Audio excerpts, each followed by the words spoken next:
guys, welcome back to my channel. My name is Caitlin Dobro, and today's video, as promised, is going to be the Dark Queen makeup look. And just so you guys know what my thought process was while doing this look, I definitely wanted it to be super opposite of the Light Queen. Super glam on one side of my face, and then the other side just really enhance these intense scars. I would think evil queens or dark queens would do scar-worthy things. I just really wanted the glam and the intense scarring to kind of play off each other and be totally opposite, but still work together. Anyways, now that you guys know what I am doing and my thought process is behind all of this, I'm going to stop talking and I'm gonna get right into the makeup look. Alright, so to start off this look, I've been using this Jeffree Star Magic Star Concealer in the shade C4, and usually this shade is too white for me, but since I wanted this look to be paler, I definitely packed on a lot of that all over my lid, and it won't be too white.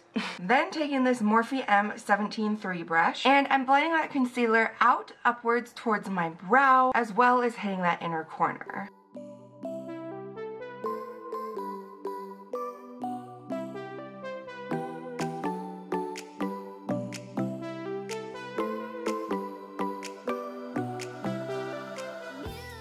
Now setting that concealer so it has no intentions of moving, I'm taking one of my all-time favorite setting powders by Laura Mercier called Loose Translucent Setting Powder, then dusting off any excess powder with this random powder brush.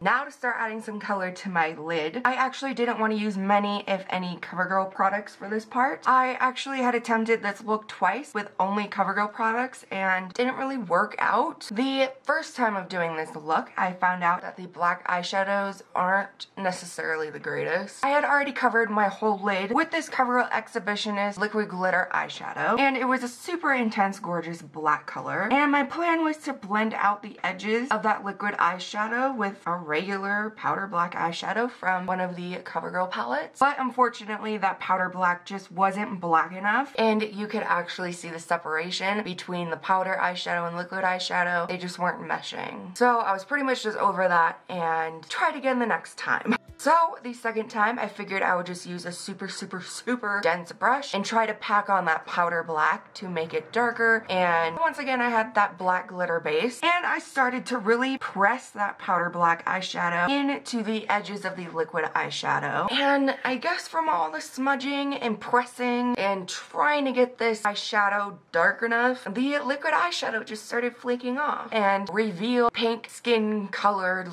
patches. And when I think about it and look back to the Light Queen look, I noticed that that light glitter liquid eyeshadow did flake as well, but because that look was so light, the flaking off really didn't change the look all that drastically. I only noticed it because it was underneath my eyes as fallout, but the flaking of the black was definitely a lot more noticeable and kind of hard to deal with. So I had the choice of completely changing the look that I had in my head so I can only use CoverGirl products, or I could keep my original look but end up using other companies' products that I am more certain will do what I want it to do and work out the way that I want it to work out. With all of that being said, I chose to keep the look that I had thought of in my head but use different people's products. So I'm taking this Inglot AMC eyeliner gel in the shade 77, which is pretty much just a straight up matte black, and I'm smudging that all over my lid and a little bit above my crease with this Real Techniques Expert Concealer brush. And the reason I use this brush is because it's actually pretty dense, which helps to keep the, I guess, darkness of the black while I'm smudging it on my lid. But even though it is dense, it also has enough give to blend. So yeah, if you watch my videos, you know this is one of my favorite brushes. After I added a thin coat of that, I'm taking this MAC matte eyeshadow in the shade Carbon with my Sephora Pro Airbrush Crease Brush, and I'm smudging that over top of that Inglot gel eyeliner to fill in any blank spots, and I guess to set that eyeliner in a way, as well as blending that shadow up a good amount past my crease. Definitely not being too neat with that, but also not just adding that shadow anywhere. I'm keeping that in a contained, kind of like a wing shape.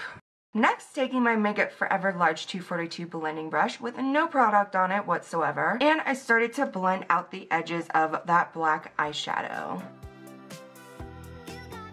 Then dipping into the shade Legacy from the new CoverGirl Overthrown eyeshadow palette. And I am blending that under my brow, pulling that all the way in to like this area. Now switching back to that Sephora brush that still has some leftover carbon shadow on it. And I am blending slash blotting that upwards again to mainly darken up that black, but also just to get some blending in and to even out the look of the eyeshadow in general.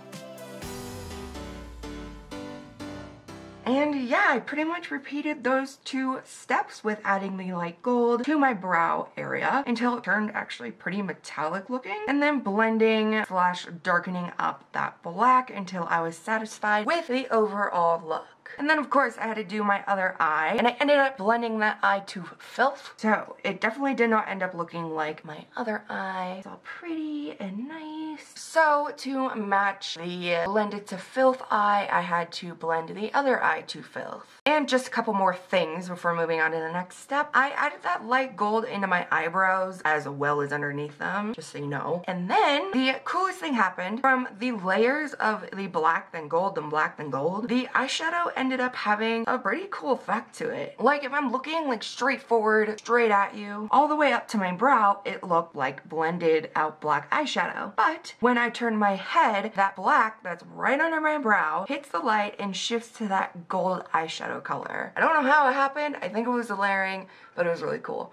Next, I'm dipping this random angle brow brush into some of this glitter glue that was sent to me from Glitter Realm Cosmetics. Then dipping that wet gluey brush into some of this gorgeous 3D matte glitter in the shade black. And I'm really just packing that all over my lid. And once I get that glitter right up on my crease, the higher you go up on my lid, I want the glitter to be apparent in there, but more scattered rather than an intense layer like I did on my lid area. So I'm taking a random small looking concealer brush and getting some of that glue on there. And then I'm dotting that right above the dense glitter. Then taking my fluffy 242 large blending brush and dipping that into the 3D glitter again and tapping off most of the glitter, making sure most of what's left on the brush is actually pretty scattered because I don't want a possible big dense glittery patch. I want to add a little bit at a time, pulling that all the way up my lid and stopping where that light gold eyeshadow starts. Now that the eyes are done, so I could start on my face, I had to clean up some of that crazy glitter fallout, so I just wiped that off with a wet towel. Next, taking this CoverGirl True Blend Base Business Skin Smoothing Primer with this random dense brush, and I am applying a good amount of that all over my face as well as down my neck until all of that product gets rubbed in. Then I really wanted to enhance that icy skin tone type of feel that I was looking for. I'm taking this random fluffy brush with a lot of this Jeffree Star Ice Cold Highlighter, and I'm pretty much just dusting that all over my face, on my ears, and down my neck. Pretty much covering everything that doesn't have eyeshadow on it. Next, taking this Milk Cosmetics Blurring Matte Foundation in the shade Ivory and mixing that with a little bit of this CoverGirl True Blend Matte Made Foundation in the shade M50 Soft Tan, and I am blending that combo all over my face and of course down my neck with the Real Techniques Expert Foundation Brush. Now to highlight my chin, forehead, and the bridge of my nose, as well as concealing my dark circles, I'm taking this Jeffree Star Magic Star Concealer in the shade C4. Then, of course, to blend all that concealer out, I am using this Morphe M513 eyeshadow brush.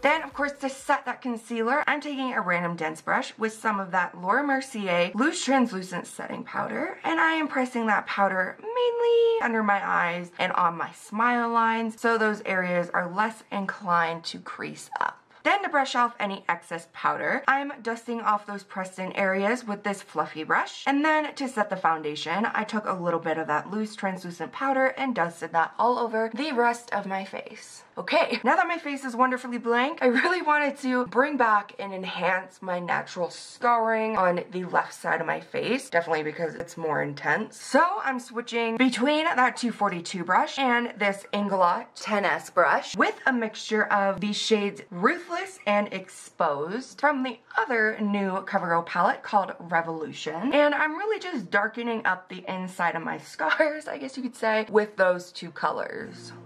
You just walk right out the door. Don't want to do this anymore. Now I'm lost without you. You drive me crazy out my mind. How'd you do this every time? Now I'm lost. Then as well, I wanted to define the edges of my scars to make them look more raised. I'm taking this shade Taken and I'm pretty much just dusting that on the edges of my natural scars. And because that is a pretty dark grayish blackish looking shade, I had some intense lines here and there. So taking my Real Techniques powder brush and adding some tiny blotches of setting powder to those more intense areas, and I'm really just blending or buffing that out so those lines calm down and more blend in to my skin. Now to really glam out the other side, I'm taking this Morphe 14-3 brush, which is just like this huge fat fan brush, and I'm dipping into that shade Legacy again, and I'm dusting on the top of just my right cheek as well as only up my right temple. Then taking the Sigma Duo Fiber Powder Blush Brush with some of that Ice Cold Jeffree Star highlighter again, and I'm dusting that over top of mainly my right cheek, both temples, down my nose, and on my chin. But I did also add a tiny amount of glow to my scarred up cheek and in the middle of my forehead. Again, a tiny amount. Next, taking the Benefit Hoola Bronzer, and I'm only adding that to my right cheek as well as both temples again, edges of my forehead, on my jawline, and to the sides and kind of under the tip of my nose. And I didn't use a lot of this. It was mainly used to put structure back into my face rather than some warmth because I want the tone to be as cool as possible.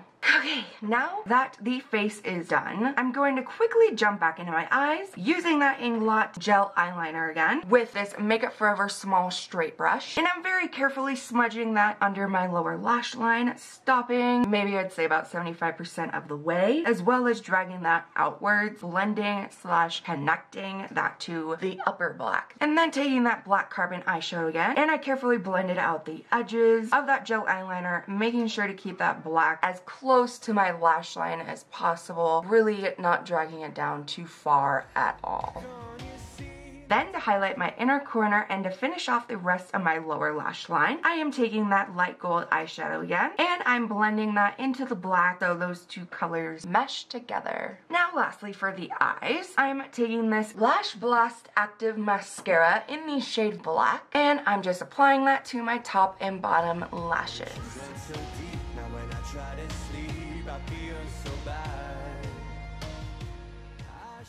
Now for the absolute last section of my face, I'm taking that Inglot eyeliner again with a random rubber angled brow brush, and I outline my lips with that. Then to fill in my lips, I'm taking this Kat Von D Everlasting Liquid Lipstick in the shade Witches, a super black shade.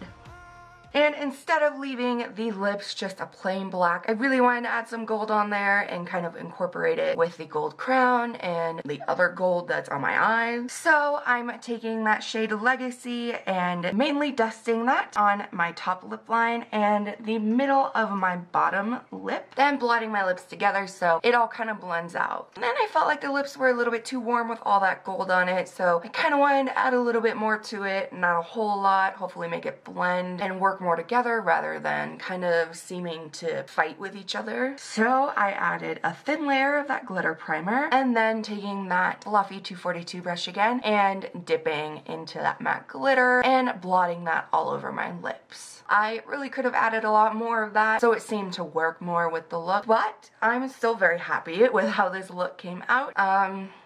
yeah, that's about it. I hope you guys enjoyed this Dark Queen makeup look tutorial. I'm thinking about doing a review or maybe just showing you guys in general what CoverGirl has sent me recently. It's a lot. Definitely let me know if you guys would be interested in that. Also, my next video will kind of be like the backstory of my adoption. I guess it would actually be the backstory of my birth dad's side of things, because I found out recently that he didn't want to give me up for adoption. So it's an interesting story. It's kind of weird. I think you guys will be interested in that. But anyways, I love you guys so much. Thank you guys so much for watching, and I will see you guys very soon.